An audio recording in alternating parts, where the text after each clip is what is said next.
दोस्तों नमस्कार, मैं हूं आपका होस्ट मिथिलेश कुमार।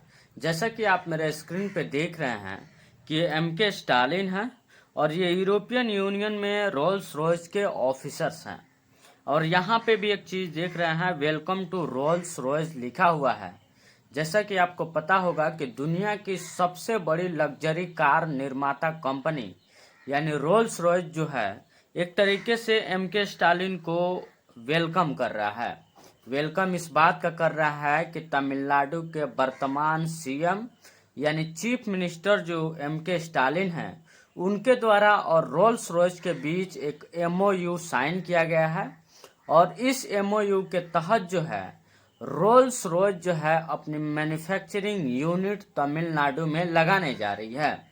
दोस्तों इसका कंफर्मेशन मैं आपको बता दूं, आप देख सकते हैं फाइनेंशियल एक्सप्रेस का रिपोर्ट है और ये रिपोर्ट अपने आप में बहुत ज़्यादा खास है और बहुत ज़्यादा इंटरेस्टिंग भी है। क्योंकि दोस्तों आप देख सकते हैं कि MK Stalin meets Rolls Royce official state government से company plan to setup MRO unit in Tamil Nadu.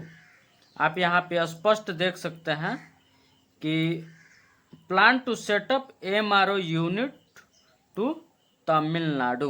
Tamil Nadu जैसे राज्य में बहुत बड़े बड़े ऑटोमोबाइल कंपनियां पहले से भी अपने मैन्युफैक्चरिंग यूनिट लगाए हुई हैं और बड़े स्तर पर वहां के रोजगार के भी अवसर हैं और बड़े स्तर पर लोग कुशल होकर के वहां पे अपनी नौकरी पेशा करते हैं और आरामदायक जीवन भी जीते हैं।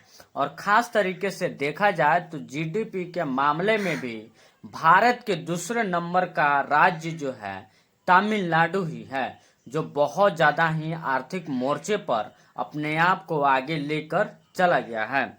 इस तरीके से कहा जाए तो तमिलनाडु गवर्नमेंट की एक दूरदर्शी सोच के कारण तमिलनाडु आज जो है भारत के दूसरे सबसे बड़े जीडीपी वाला राज्य बन गया है। दोस्तों आप एक तरीके से देख सकते हैं कि एमके स्टालिन जो है अन्य कई सारे कंपनियों के अधिकारियों के बीच भी एक एमओयू साइन किए हुए फोटो दिखा रहे हैं।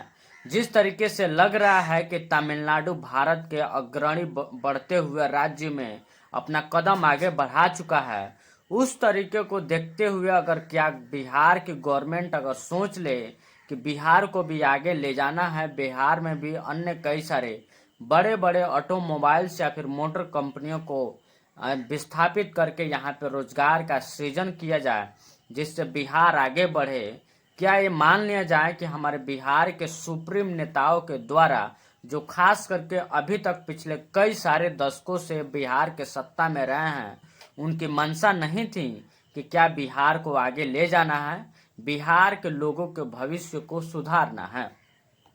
दोस्तों एक तरीके से कहा जाए तो हमारा देश लगभग आज से 70-75 साल पहले आज़ाद हुआ था और सारे राज्य भी उसी समय से अपने अपने सत्ता के अंदर में विकास कर रहे हैं। लेकिन वही तमिलनाडु हमारे साथ आज़ाद हुआ, लेकिन आज भारत की दूसरी सबसे बड़ी जीडीपी वाला राज्य बन गया है। लेकिन एक तरीके से देखा जाए तो बिहार जो है भारत के सबसे कम निचले स्तर का राज्य बन चुका है। दोस्तों आप रिपोर्ट देख सकते हैं, भारत की दूसरी सबसे बड़ी राज्य अर्थव्यवस्था जिसको जीएसडीपी कहा जाता है वह 32 से 34 लाख करोड़ रुपए है।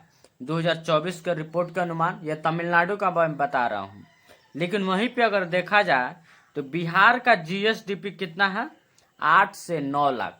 कहाँ पर 34 लाख करोड़ और बिहार की जो है केवल और केवल 9 लाख करोड़। और इसमें भी बहुत इंटरेस्टिंग बात है कि बिहार में 60 से 70 हजार रुपए जो है सालाना प्रति व्यक्ति की आय है। वहीं देखा जाए तो तमिलनाडु में लगभग 4 से 5 गुना यानी 6-25 लगभग 3 लाख रुपए जो है प्रति व्यक्ति आय तमिलनाडु में लोगों का है, जिसके कारण जो है तमिलनाडु विकास की गति में बहुत ज़्यादा ही आगे है। और आगे भी मैं रिपोर्ट बता देता हूँ, आप रिपोर्ट देखिए, आपको बहुत ही इंटरेस्टिंग लगेगा और ख़ास करके आपको इस बात का अंदाज़ा आ जाएगा कि बिहार कितना ज़्यादा पीछे हो चुका है, जो एक ही साथ देश से आज़ाद हुए कई सारे राज्यों से कंपेयर किया जाए तो।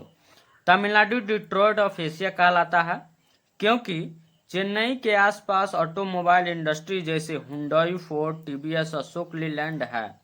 नतीजा, तमिलनाडु का औद्योगिक हब है, जबकि बिहार अभी भी शुरुआती स्तर पर है। तमिलनाडु की सरकार अपेक्षाकृत अधिक कुशल और प्रो डेवलपमेंट मानी जाती है, जबकि बिहार सरकार अभी भी बुनियादी चुनौतियों से जूझ रही है। बिहार सरकार का नाम यहाँ पर स्पष्ट आता है। दोस्तों, जैसा कि मैं आपको बताया था कि पिछले कई सारे दशकों से बिहार पर राज्य करते हुए जो सुप्रीम लीडर हैं, जो सत्ताधार की सरकारें हैं, उनकी मंशा ये कतई नहीं थी कि बिहार जैसे राज्यों में एक तरीके से एमओयू साइन करके बड़े बड़े ऑटोमोबाइल कंपनियों को बिहार में लाया जाए और यहाँ के लोगों को रोजगार दिया जाए, जिसके कारण बिहार की औद्योगिक विकास जो है बहुत ही रफ्तार से आगे बढ़ेगी, जिसके कारण अभी तक जो है भारत में बिहार बहुत ज़्यादा पिछड़ा हुआ है। एक तरीके से कहा जाए तो बिहार की जनता भी जो है इन्हीं चाटुकार सत्ता दल को पूरे तरीके से सपोर्ट करते ही है और पिछले 50 से 60 सालों में एक बिना पढ़े लिखे गंवार की तरह काम करने वाली सरकार को सपोर्ट करी है और उन्हीं जनप्रतिनिधियों को जिताई है जो उनके क्षेत्र में सही तरीके से विकास नहीं करती हो। आज देखा जाए तो बिहार की सारी सरकारी व्यवस्था भ्रष्टाचार के भेंट चढ़ गए हैं। कहीं भी आप जाइए, बिना घूस का कोई काम नहीं हो पा रहा है। वहीं एक तरफ देखा जाए तो हमारे ही साथ आज़ाद हुआ एक तमिलनाडु राज्य है, जो भारत देश की दूसरी सबसे बड़ी अर्थव्यवस्था बन गई है और विश्व की सबसे लग्जरी कार बनाने वाली कंपनी यानी रोल्स रॉयस जो है तमिलनाडु में अपने मैन्युफैक्चरिंग यूनिट डालेगी, जिसके बाद जो है तमिलनाडु में रोल्स रॉयस कार बनाने की प्रक्रिया आगे बढ़ जाएगी। वहीं एक तरफ देखा जाए तो बिहार में अभी बुनियादी चुनौतियों से बिहार जूझ रहा है। इसका मतलब हुआ कि सरकार अभी तक वो कोई भी ठोस कदम नहीं उठाई है, जिसके कारण उद्योगपतियों को या फिर जो भी उद्योग लगाने वाले बिजनेसमैन हैं उनको थोड़ी सी भी सहूलियत मिले, जिसके कारण बिहार में रोजगार का सृजन हो और बिहार के लोगों की भलाई हो। दोस्तों, इस रिपोर्ट को पूरे देखने के बाद आपको क्या लग रहा है कि तमिलनाडु कभी जो है बिहार के बराबर में था, लेकिन आज के समय में तमिलनाडु इतना आगे कैसे चला गया है, या फिर बिहार के आने वाले दिनों में तमिलनाडु को बाईपास करके तमिलनाडु से आगे निकल सकता है? आप अपनी राय कमेंट बॉक्स में बताइएगा। साथ ही साथ ऐसे ही इंटरेस्टिंग रिपोर्ट को देखने के लिए आप हमारे चैनल को सब्सक्राइब कीजिए और वीडियो लाइक शेयर जरूर कीजिएगा। जय हिंद।